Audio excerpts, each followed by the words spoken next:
Every new beginning come from some other beginning's end. Quote daripada Seneca. Seneca nak bagi tahu kita tiada perakhiran sebenar dalam life kita ni. Setiap tamat hanyalah pintu kepada permulaan yang baru.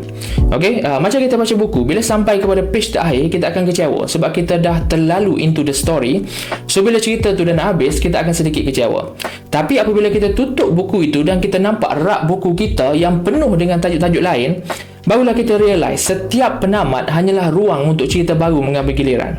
Right? Dan hidup ini juga seperti sebuah buku. Setiap hari adalah muka surat yang berbeza.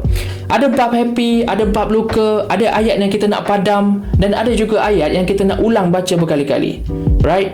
Tapi jangan berhenti di tengah bab, sebab halaman yang gelap pada hari ini mungkin ialah pembuka kepada bab yang paling indah untuk esok hari. Right? Dan kita bukanlah satu muka surat yang salah tulis. Kita hanyalah penulis yang masih menulis cerita kita.